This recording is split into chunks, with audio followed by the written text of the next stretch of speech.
Welcome back to Sivaniya fashion life. நம்ம இந்த வீடியோவில் என்ன பார்க்க போகிறோம்னா பேக் நெக் டிசைன் தான் பார்க்க போகிறோம். போட் நெக்கில் ஒரு சிம்பிளான ஒரு டிசைன், அது எப்படி பண்ணலாங்கிறத இந்த வீடியோவில் பார்க்கலாம் வாங்க. லைனிங் கிளாத்தை 2ஆக மடித்து போட்டிருக்கேன். கீழ் பக்கத்தில் 2 இன்ச்சுக்கு நான் மார்க் பண்ணிக்கிறேன். நார்மலாக நான் 1 இன்ச்சு விடுவேன். இந்த டிசைன் பண்ணுறதுக்காக 1 இன்ச்சு எக்ஸ்ட்ரா விட்டு 2 இன்ச்சுக்கு நான் மார்க் பண்ணிவிட்டு அதில் ஒரு லைன் போட்டுக்கிறேன். போட்டுட்டு நம்ம லைன் போட்டிருக்கோம் பாருங்கள், அதுலேருந்து லென்த்து வந்து நான் பேக் நெக்குக்கு வந்து லென்த் வந்து 13.5 இன்ச்சு நான் மார்க் பண்ணுறேன். ஷோல்டர் ஜாயின் பண்ணுறதுக்கும் சேர்த்து தான் நான் 13.5 இன்ச்சு விட்டுருக்குறேன். விட்டுட்டு அதுலேயும் மார்க் பண்ணிவிட்டு அங்கே ஒரு லைன் போட்டுக்கிறேன். போட்டுட்டு இப்போ நெக்குக்கு வந்து நான் என்ன பண்ணுறேன்னா, நெக்கு ஷோல்டர் 2த்துக்கு சேர்த்து நான் 7.5 இன்ச்சுக்கு விட்டுருக்கேன். 7.5 இன்ச்சு மார்க் பண்ணுறேன். நெக்குக்கு மட்டும் 4 இன்ச்சு மார்க் பண்ணுறேன். அந்த லென்த்து வந்து 3 இன்ச்சுக்கு மார்க் பண்ணுறேன். 3 இன்ச்சுக்கு மார்க் பண்ணி அதில் ஒரு பாக்ஸ் போட்டுக்கிறேன். இப்போ அந்த 3 இன்ச்சுக்கு மார்க் பண்ண பாருங்கள், அதுலேருந்து 2 இன்ச்சுக்கு மார்க் பண்ணிக்கிறேன். 2 இன்ச்சுக்கு மார்க் பண்ணிவிட்டு இப்போ வந்து நான் ஆர்ம் ஹோல் சைடு ஸ்லீவுக்கு வந்து ஆர்ம் ஹோல் பக்கம் வந்து 6 இன்ச்சுக்கு நான் மார்க் பண்ணுறேன். 6 இன்ச்சு மார்க் பண்ணி அதுலேயும் ஒரு பாக்ஸ் போட்டுக்கிறேன். அந்த பாக்ஸ் போட்டோம் பாருங்கள், அதுக்கு கீழ் பக்கத்தில் 3 இன்ச்சுக்கு நம்ம மார்க் பண்ணிக்கணும். 3 இன்ச்சு மார்க் பண்ணிவிட்டேன். இப்போ டோட்டலாக பேக் நெக்கோட லென்த் வந்து நான் 9 இன்ச்சுக்கு மார்க் பண்ணுறேன்.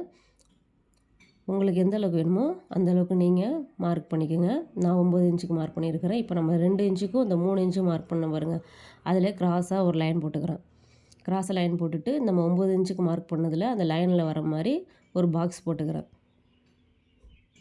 போட்டதுக்கப்புறம் இப்போ வந்து நான் ஒரு மூடி எடுத்துருக்கிறேன்.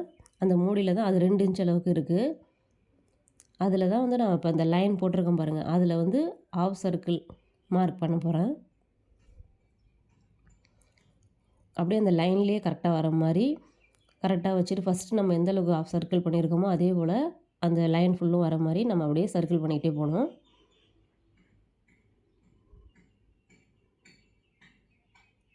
எல்லாத்துலேயும் சர்க்கிள் போட்டாச்சு. போட்டுட்டு இப்போ நான் நெக்கு என்ன பண்ணுறேன்னா, ரவுண்ட் ஷேப்புக்கு மார்க் பண்ணிக்கிறேன். அதுலேருந்து ஜாயிண்ட் அந்த ஆஃப் சர்க்கிள் கொடுத்தேன் பாருங்கள், அதில் வந்து ஜாயிண்ட் ஆகிற மாதிரி ரவுண்டு கொடுத்துக்கிறேன். ஆர்ம் ஹோலும் அதே மாதிரி மார்க் பண்ணி நெக்கு எல்லாமே நான் மார்க் பண்ணிவிட்டு அப்படியே கட் பண்ணி எடுத்துக்கிறேன்.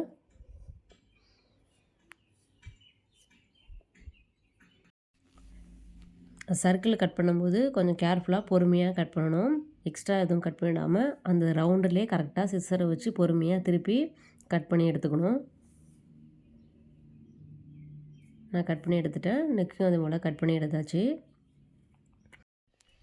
ப்ளவுஸ் கிளாத்தை எடுத்துகிட்டு நம்ம லைனிங் கிளாத்தை கட் பண்ண லைனிங் கிளாத்தை மேலே வச்சுட்டு நமக்கு எந்த அளவுக்கு கரெக்டாக வேணுமோ அந்தளவுக்கு கொஞ்சம் எக்ஸ்ட்ராவாக விட்டு மார்க் பண்ணிவிட்டு கட் பண்ணி எடுத்துக்கலாம்.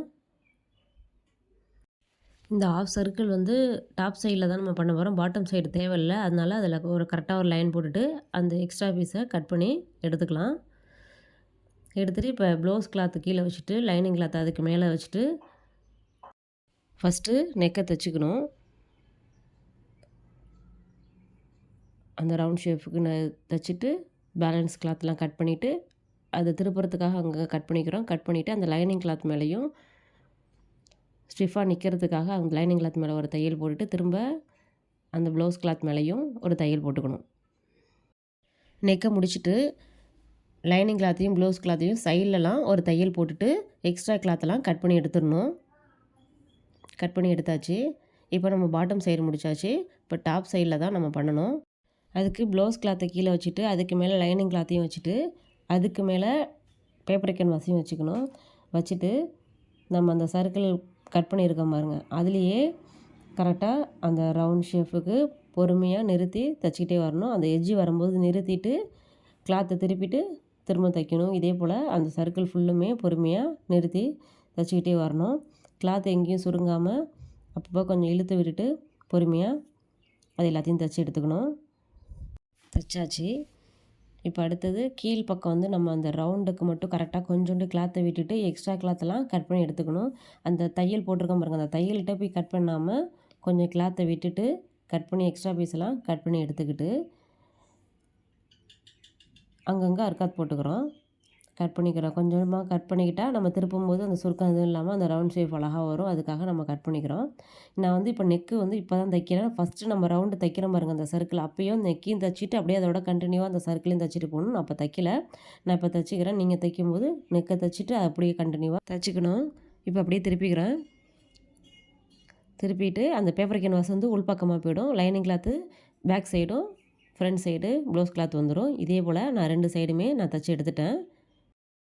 இப்போ பேப்பர் கேன்வாஸ் எடுத்துருக்கிறேன். ஒன் சைடு வந்து 2 இன்ச்சு, இன்னொரு சைடு 5 இன்ச்சு அளவுக்கு எடுத்துருக்கிறேன். அதோட கொஞ்சம் எக்ஸ்ட்ரா கிளாத்தாக இருக்கிற மாதிரி ப்ளவுஸ் கிளாத்தையும் எடுத்துருக்கிறேன். எடுத்துகிட்டு அது 2த்தையும் நான் மடித்து தச்சுக்கிறேன். இது எதுக்குன்னா, நம்ம இதை கீழே வச்சுட்டு தான் நம்ம நெக்கு வந்து 2 தச்சுருக்குறோம் பாருங்கள், அதை வந்து இதுக்கு மேலே வச்சு தைச்சிக்கணும். இது வந்து லைனிங் கிளாத்தை தைச்சிக்கலாம், ப்ளவுஸ் கிளாத் தான் வைக்கணும்னு இல்லை. ஃபஸ்ட்டு ஒன் சைடு வந்து தைச்சிக்கணும். தைச்சிட்டு இன்னொரு சைடும் அதே போல் நம்ம தைச்சி எடுத்துக்கணும்.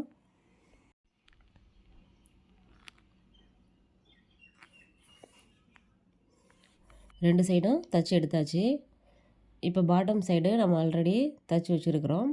அதில் வந்து நான் ஒன் சைடு 1 இன்ச்சுக்கு மார்க் பண்ணுறேன். அதே மாதிரி இன்னொரு சைடும் அதே போல் 1 இன்ச்சுக்கு மார்க் பண்ணி அதில் ஒரு லைன் ட்ரா பண்ணிக்கிறேன். 1 இன்ச்சு மார்க் பண்ணிக்கிறோம், அதில் ட்ரா பண்ணிக்கணும். இப்போ அது மேலே கரெக்டாக அந்த 1 இன்ச்சு மார்க் பண்ணியிருக்க பாருங்க, அதில் கரெக்டாக இதில் வச்சுட்டு அந்த 1 இன்ச் அளவுக்கு இருக்கிற மாதிரி அந்த லைன்லேயே கரெக்டாக அதில் வச்சுட்டு நம்ம அங்கே ஒரு பின் போட்டுக்கலாம். நவராமல் இருக்கிறதுக்கு 2 சைடு அதுமாதிரி நான் பின் போட்டிருக்கேன். பின் போட்டுட்டு அப்படியே அந்த கரெக்டாக அந்த சர்க்கிள்லேயே கரெக்டாக வச்சுக்கிட்டு நம்ம அப்படியே தையல் போட்டுக்கிட்டே வரணும். பொறுமையாக நிறுத்தி நிறுத்தி பொறுமையாக தைச்சிக்கிட்டே வரணும். அந்த பின் போட்டதையும் எடுத்துகிட்டு கரெக்டாக வச்சுட்டு தைச்சிக்கிட்டே வரோம்.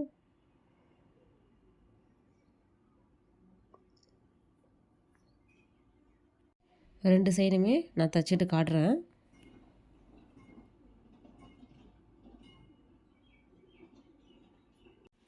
ரெண்டு சைடும் தைச்சாச்சு.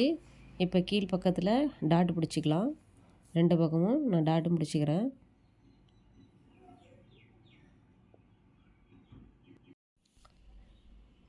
இப்போ நான் என்ன பண்ணியிருக்கிறேன்னா, ஒவ்வொரு அந்த சர்க்கிள்லேயும் கிளிப் ஸ்டோன் ஒட்டியிருக்கிறேன். ஒட்டிட்டு மிடில் மட்டும் பீட்ஸ் வந்து ஸ்டிச் பண்ணியிருக்கிறேன்.